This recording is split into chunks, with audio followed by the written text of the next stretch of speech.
शाम की 6 बज गए हैं। हाँ, 4 घंटे और काम कर लेता हूँ। 4 घंटे की थोड़ी ज्यादा मजदूरी मिल जाएगी तो वो पैसे हमारी जरूरत के काम आएंगे। ये है गरीब भोला, जो एक कारखाने में भारी बॉक्स उठाने का काम कर रहा था।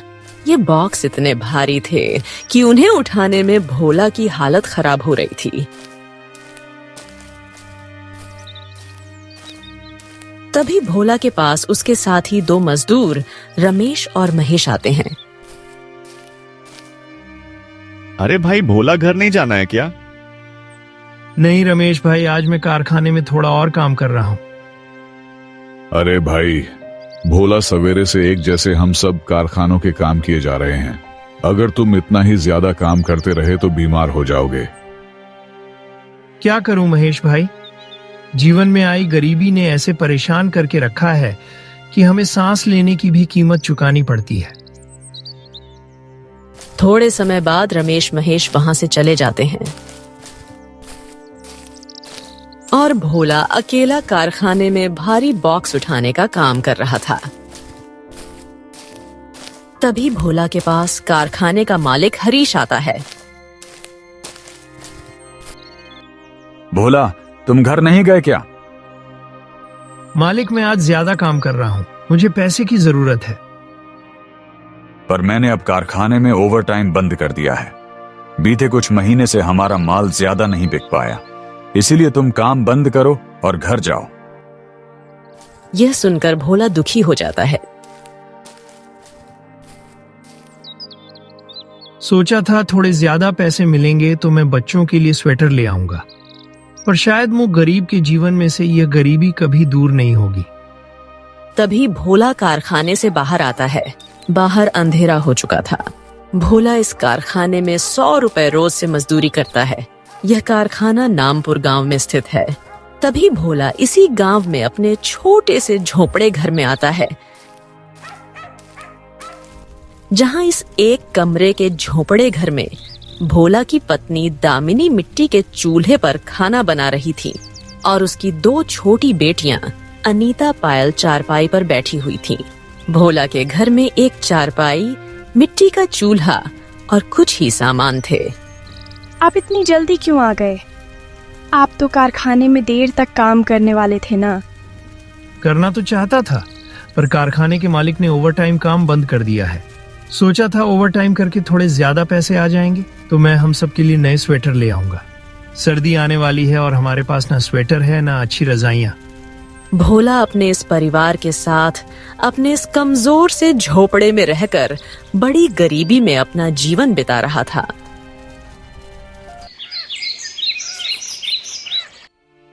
अगले दिन सवेरे भोला और सब घर के आंगन में धूप में बैठे हुए थे। ठंड की शुरुआत तो अभी से हो चुकी है जी। हाँ दामिनी, इस बार की ठंड बहुत ज्यादा पड़ने वाली है। तभी सामने सड़क पर एक आदमी अपने ठेले पर कई सारे बच्चों के बड़ों के स्वेटर लेकर आता है। स्वेटर ले लो, बच्चों के, बड़ों के बढ़िया स्वेटर ले लो। ठंड को भगाने वाली दवा इससे बढ़िया और कहीं नहीं मिलेगी। तभी उस आदमी के पास कई सारी महिलाएं आती हैं और उससे हाथों हाथ स्वेटर खरीदने लगती हैं। बाबा, मुझे भी स्वेटर चाहिए, मुझे स्वेटर दिला दीजिए ना। तभी पड़ोस वाली महिला शांति कहती है, अरे दामिनी, देख कितने अच्छे स्वेटर हैं। आज तू भी अपने लिए और अपने बच्चों के लिए स्वेटर खरीद ले।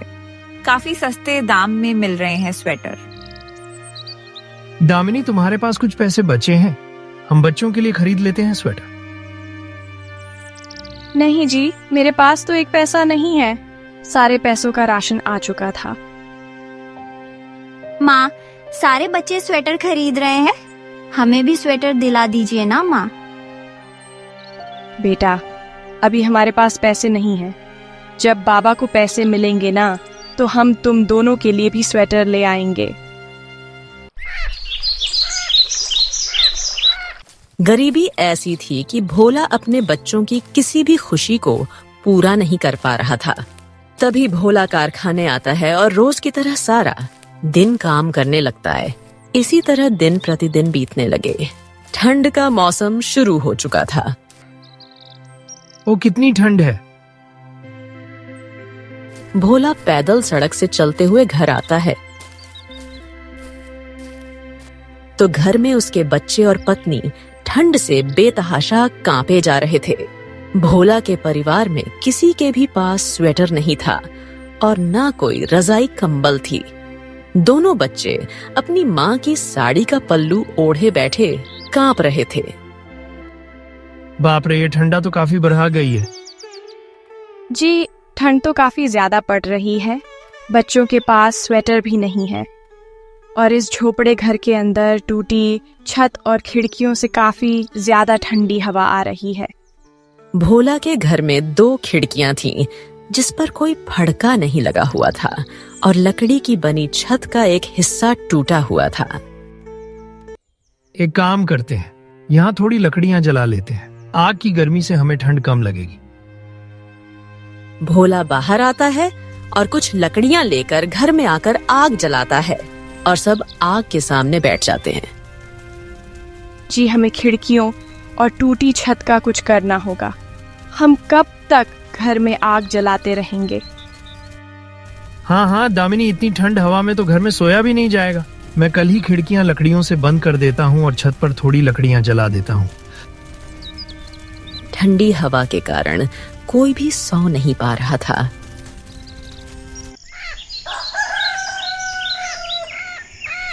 अगले दिन सवेरे दामिनी, मैं जंगल से कुछ लकड़ियां लेकर आता हूँ। हम लकड़ियों से खिड़कियां बंद कर देते हैं और टूटी छत की मरम्मत कर लेते हैं। जी, आराम से जाना, ठंड बहुत ज्यादा है। हाँ दामिनी, तुम भी अपना ख्याल रखना। भोला कुल्हाड़ी लेकर जंगल में जाता है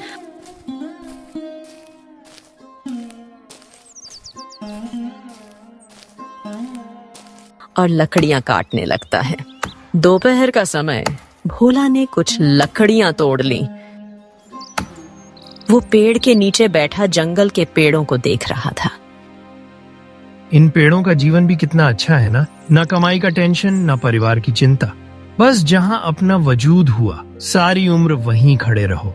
ना ठंड की परेशानी, ना गर्मी का गम और ना ही बारिश की चिंता। तभी भोला के पास एक बूढ़े बाबा आते हैं। क्या हुआ बेटा, यहाँ ऐसे क्यों बैठे हो तुम? मैं लकड़ियां तोड़ने आया था बाबा, थोड़ा थक गया हूं तो यहाँ बैठ गया हूं।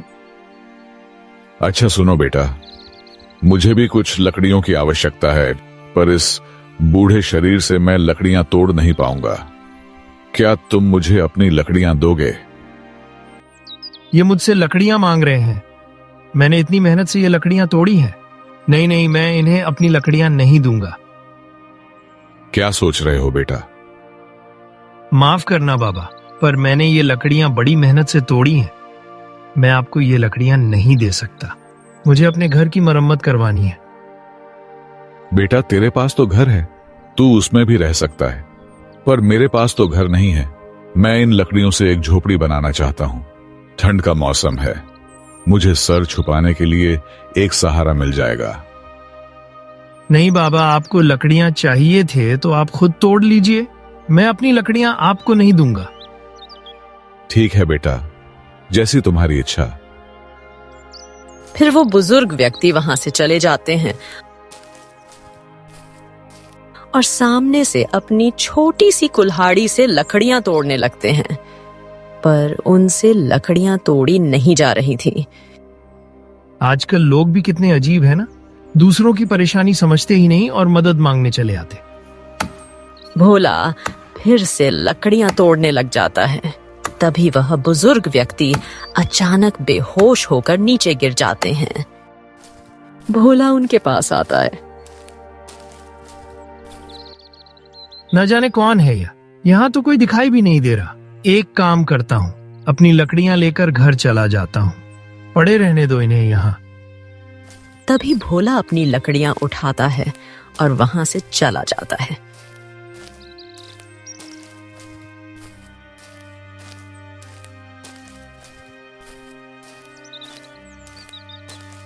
थोड़े समय बाद भोला अपने घर के आंगन में दामिनी के साथ बैठा हुआ था। अच्छा किया जो आप लकड़ियां ले आए। चलिए हम दोनों मिलकर घर की मरम्मत कर लेते हैं। दामिनी, जंगल में मुझे एक बूढ़े बाबा मिले थे। वो मुझसे लकड़ियां मांग रहे थे और जब मैंने उन्हें मना कर दिया तो वो खुद लकड़ियां तोड़ रहे थे, पर तभी अचानक वो जंगल में बेहोश हो गए। क्या? तो आपने उनकी मदद नहीं की? नहीं दामिनी, आजकल के लोग ऐसे ही होते हैं। अपनी उम्र और कमजोरी का बहाना बताकर लोगों से पैसे और सामान ऐंठ लेते हैं। मैं ऐसे लोगों को बहुत अच्छे से जानता हूँ। जी वो बुजुर्ग थे, बेचारे सच में परेशान होंगे। आपको उनकी मदद करनी चाहिए थी। खैर ये सब छोड़ो, चलो हम घर की मरम्मत कर लेते हैं, वरना रात को और ठंड लगेगी हमें। दोनों मिलकर घर की मरम्मत करने लगे। रात का समय भोला और सब घर में थे। दोनों खिड़कियां लकड़ियों से बंद हो चुकी थीं और टूटी छत को भी लकड़ियों से सही किया जा चुका था। अब घर में ठंडी हवा नहीं आ रही थी। घर की मरम्मत करने से अब ठंड जरा कम लग रही है। हाँ दामिनी, चलो अब सोते हैं, कल मुझे कारखाना भी जाना है। फिर सब फटी पुरानी रजाई ओढ़कर सो गए। अगले दिन सवेरे भोला जब कारखाने में आता है,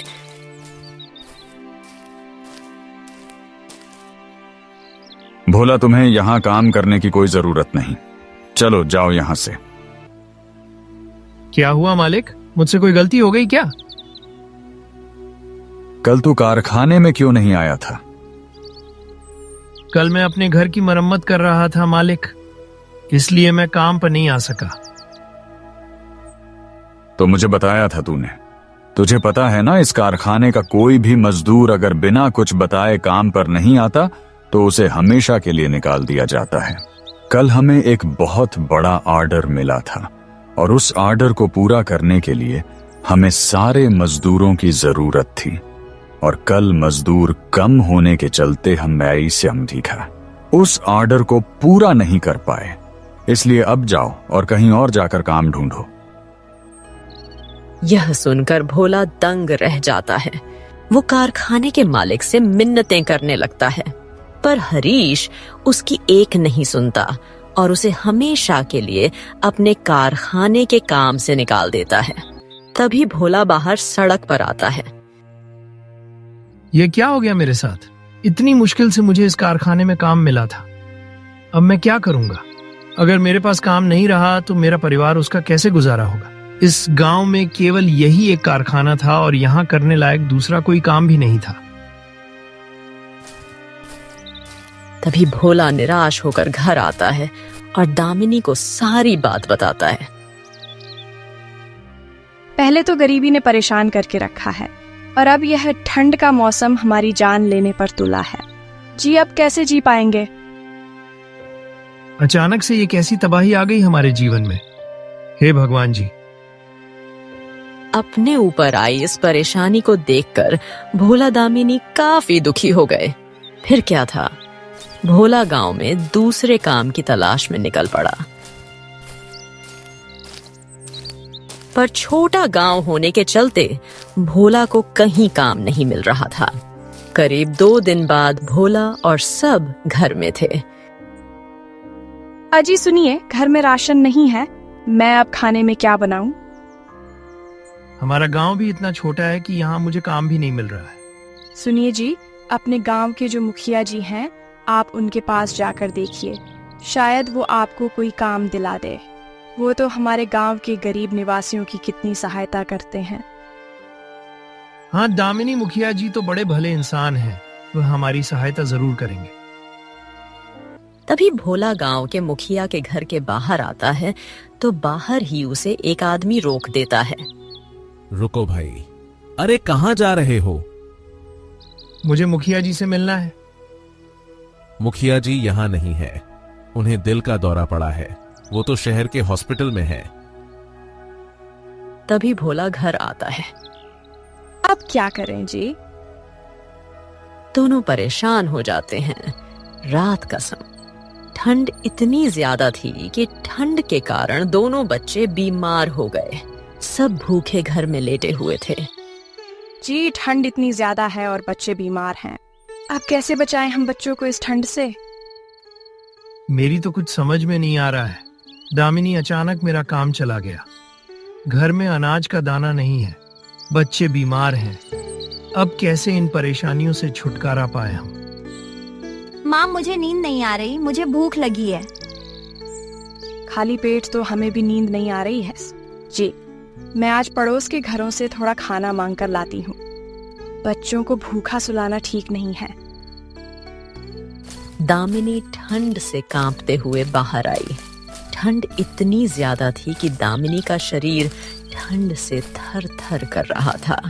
तभी वह एक घर के बाहर आई और दरवाजा खटखटाया तो उस घर से एक महिला शांति बाहर आई। अरे दामिनी, तू जल्दी बोल, क्या काम है? बहुत ठंड लग रही है मुझे। शांति बहन, मेरे बच्चे सुबह से भूखे हैं और बीमार भी हैं। घर में अन्न का एक दाना नहीं है। अगर मुझे थोड़ा खाना मिल जाता तो आपकी बड़ी मेहरबानी होती। अरे नहीं है मेरे घर में खाना, जा तू यहाँ से। शांति दरवाजा बंद करके अंदर चली जाती है। शांत तभी दामिनी दूसरे घर में आती है तो वहां से भी उसे खाना नहीं मिलता। तभी वह निराश होकर घर आती है तो भोला अपने बच्चों के पास आग के सामने बैठा कांप रहा था। पता नहीं कब हमारे जीवन से यह परेशानियां खत्म होंगी। फिर क्या था, भोला और सभी लोग आग सामने रात भर बैठे रहे। अगले दिन सवेरे दोनों बच्चों का शरीर बुखार में भट्टी की तरह तप रहा था। दामिनी ने दोनों बच्चों को अपनी साड़ी से लपेट रखा था। बच्चों को कितना तेज बुखार आ गया है जी। आप कहीं से तो पैसों की व्यवस्था कीजिए, हमारे बच्चों को डॉक्टर के पास ले जाना होगा। रुको रुको दामिनी, मैं जाकर देखता हूँ।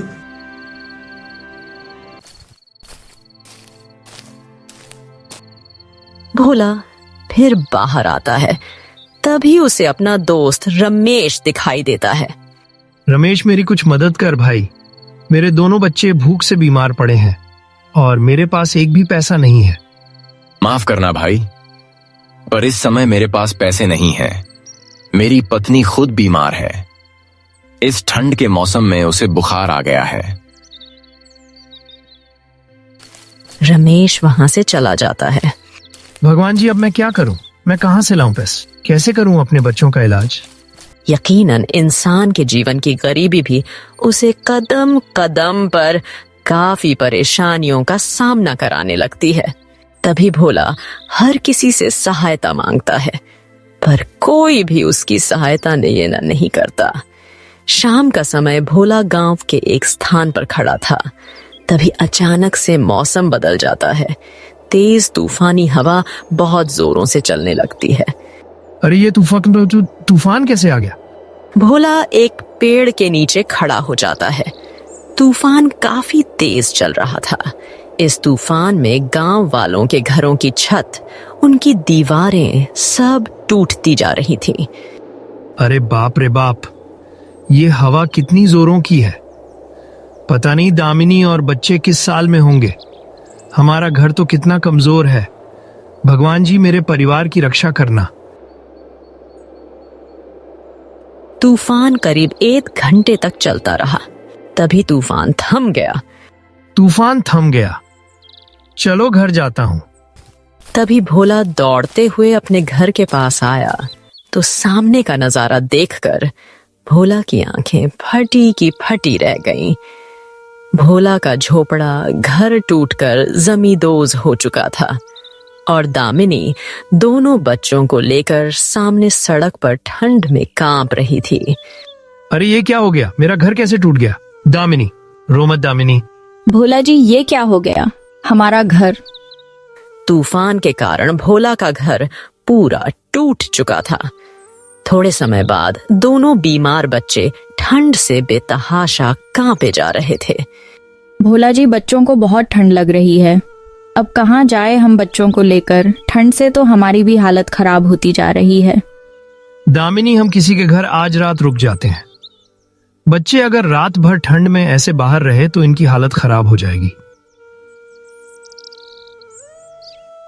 तभी दोनों आस पड़ोस वालों के घरों में जाते हैं और उनसे रो रो कर मिन्नतें करते हैं, पर कोई भी उन्हें पनाह नहीं देता।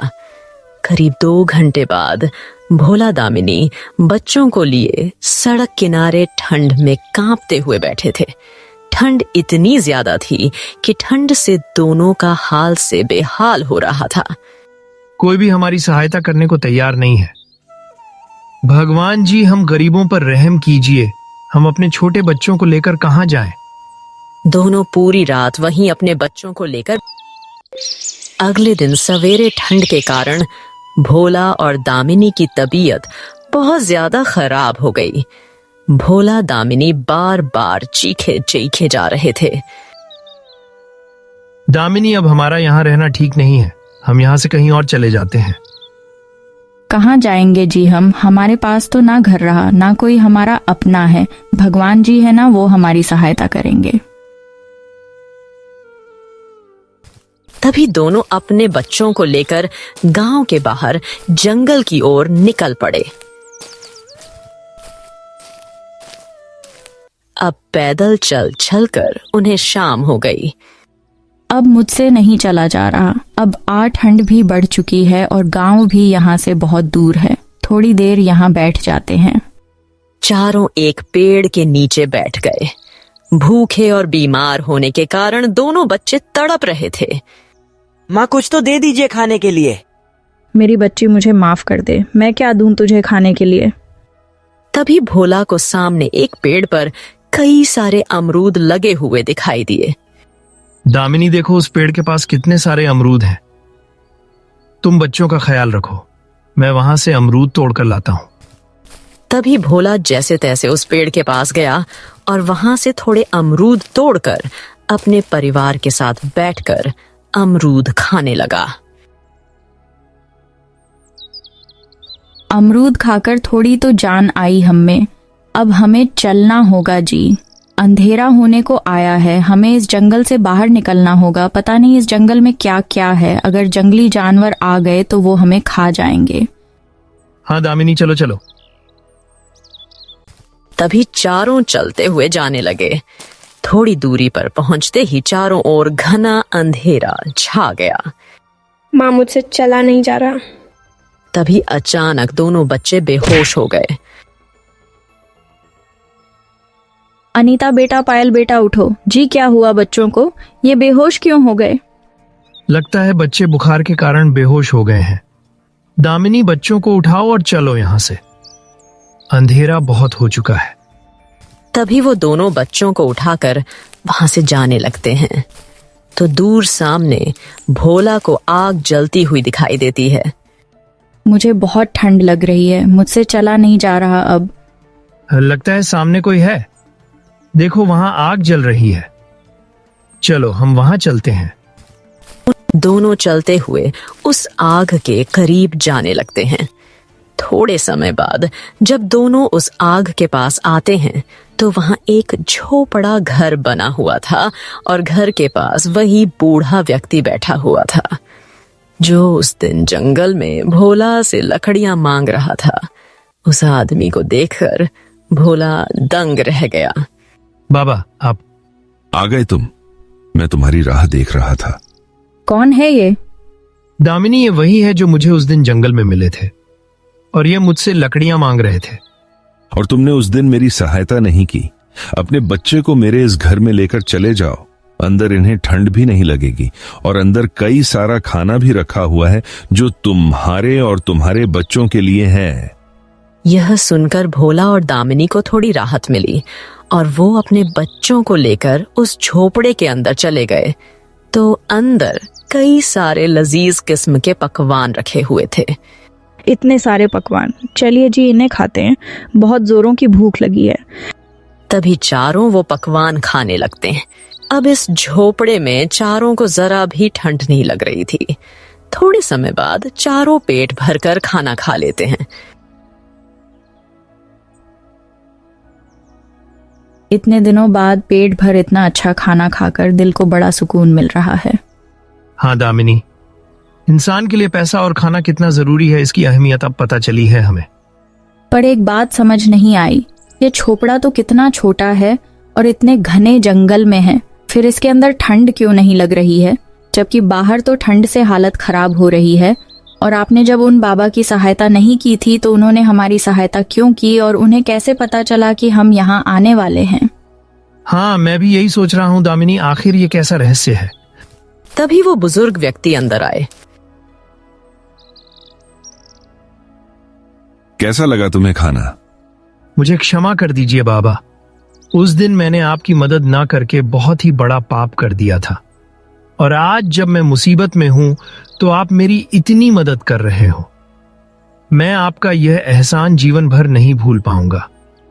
उस दिन तुमने मेरी मदद नहीं की, उस बात का मुझे कोई दुख नहीं था, पर हाँ, जब मैं बेहोश हुआ उस समय तुम मुझे देखकर मुझे अकेला छोड़कर चले गए थे। उस बात का मुझे बहुत बुरा लगा था, पर मैं तुमसे नाराज नहीं हूं, क्योंकि शायद अब तुम्हें बेगरीबी और बेबसी का एहसास हो गया है कि जब किसी के पास घर नहीं होता, खाने को खाना नहीं होता, तो उस इंसान पर क्या बीतती है। अब तुम सब यहाँ आराम से थे, सो जाओ, तुम सब काफी थके हुए हो, हम कल सवेरे बात करेंगे। इतना कहकर बाबा वहां से चले गए। वो बुजुर्ग हैं, वो हमारी इतनी मदद कर रहे हैं, हमारी खातिर वो बेचारे रात भर बाहर ठंड में कैसे रह पाएंगे? आप उन्हें भी अंदर बुला लीजिए। हाँ दामिनी, मैं अभी बुलाता हूँ उन्हें। भोला जब बाहर आता है तो बाहर कोई नहीं था। बाहर ठंड काफी ज्यादा बढ़ रही थी। अरे वो बाबा कहाँ चले गए? तभी भोला तुरंत अंदर चला आता है। दामिनी, बाबा बाहर नहीं है। क्या अचानक कहाँ चले गए वो? शायद उनका कोई दूसरा घर भी होगा, इसलिए वो वहां चले गए होंगे। हाँ, ऐसा ही हुआ होगा। चलिए हम भी सो जाते हैं, मुझे बहुत नींद आ रही है। तभी चारों आराम से उस झोपड़े के अंदर सो गए।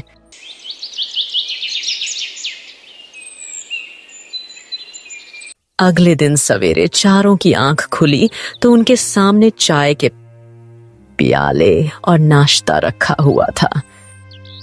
अरे ये चाय और नाश्ता यहाँ आया कैसे? शायद वो बाबा रखकर गए हैं यहाँ। भगवान जी उन बाबा का हमेशा भला हो, वो हमारी कितनी सेवा कर रहे हैं। तभी चारों वो नाश्ता करने लगते हैं। थोड़े समय बाद वो बुजुर्ग व्यक्ति एक छोटी लाल पोटली लेकर उस झोपड़ी के अंदर आए और वो लाल पोटली एक जगह रख दी। बाबा, आप रात में कहाँ चले गए थे? मैं जरूरी काम से गया था बेटा। अच्छा सुनो, थोड़ी देर बाद एक व्यक्ति यहाँ आएगा, उसे ये लाल पोटली दे देना। मैं एक जरूरी काम से बाहर जा रहा हूँ, थोड़ी देर में लौट के आऊंगा। इतना कहकर वो बाबा वहां से चले गए। आखिर क्या है इस पोटली में? तभी भोला उस पोटली के पास आता है। ये क्या कर रहे हैं आप? यह किसी और की अमानत है, उसे हाथ मत लगाइए। अरे देखने तो दो, आखिर क्या है इसमें? तभी भोला उस पोटली को खोलता है तो उसके अंदर कई सारे सोने के सिक्के थे। ये देखकर भोला और दामिनी की आंखें फटी की फटी रह गईं। इतने सारे सोने के सिक्के? बाबा के पास इतने सारे सिक्के कहां से आए? भोला उन सिक्कों को हाथ में लेता है तो वो काफी चमक रहे थे। दामिनी, ये तो खरा सोना है, ये तो करोड़ों का खजाना है। आप इन सिक्कों को वापस पोटली में रख दीजिए। बाबा ने कहा था कोई आएगा तो उसे यह पोटली दे देना। दामिनी, हम ये सोना लेकर यहाँ से भाग जाते हैं।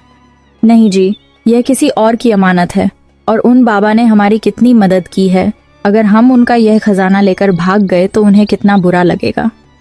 पागल मत बनो दामिनी, यह करोड़ों का खजाना है। अरे इतना धन हमारे पास जीवन में कभी नहीं आएगा। सोचो, अगर हमें यह खजाना मिल गया तो हमारा जीवन कितना संवर जाएगा। हम अपने बच्चों की अच्छी शिक्षा दे पाएंगे, इनका बेहतर भविष्य बना पाएंगे। आपकी बात ठीक है, पर किसी और की अमानत पर हक पाना ये तो गलत बात है ना। उन बाबा ने हम पर भरोसा करके ये खजाना हमारे पास रखा है, इस परेशानी में हमारी मदद की है। अब ऐसे में उन्हें इतना बड़ा धोखा देना ये मुझे ठीक नहीं लग रहा है। दामिनी, आजकल कोई किसी के बारे में इतना सब नहीं सोचता। अरे उन्होंने हमारी मदद की, इसमें उनकी नादानी है। अब हमारे सामने हमारे जीवन को बदलने वाला खजाना पड़ा है। अब ये किसी और के हाथ में ना चला जाए। चलो इसे लेकर यहां से भाग जाते हैं और खुशी खुशी अपना जीवन बिताते हैं। दामिनी यह करने से भोला को बहुत बार रोकती है, पर खजाने को देखकर भोला के मन में लालच जाग चुका था। इसलिए वो दामिनी की एक नहीं सुनता और उस खजाने को लेकर अपने परिवार के साथ वहां से भाग जाता है। दामिनी और भोला बच्चों के साथ जंगल में पैदल चले जा रहा था।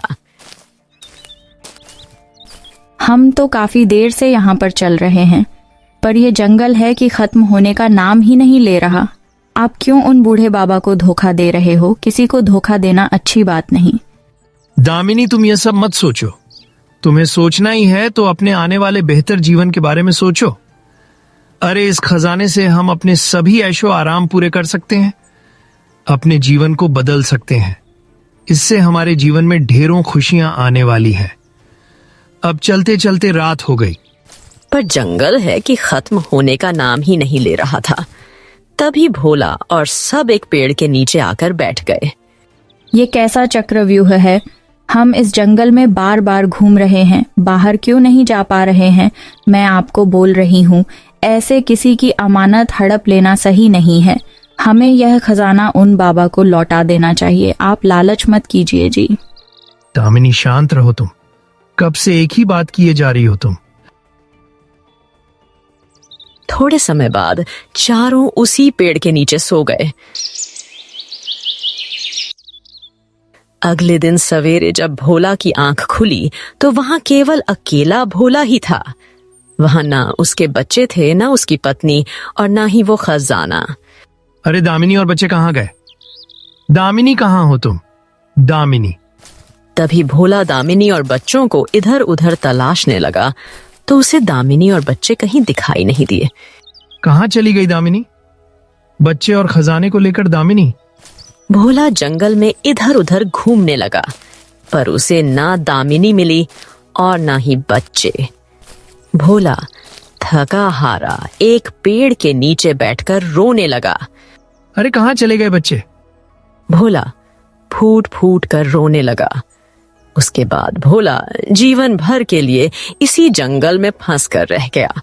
वो चाहकर भी इस जंगल से बाहर नहीं निकल पाया और इधर उधर अपनी पत्नी को तलाश करने लगा, पर ना उसे उसकी पत्नी मिली और ना ही बच्चे।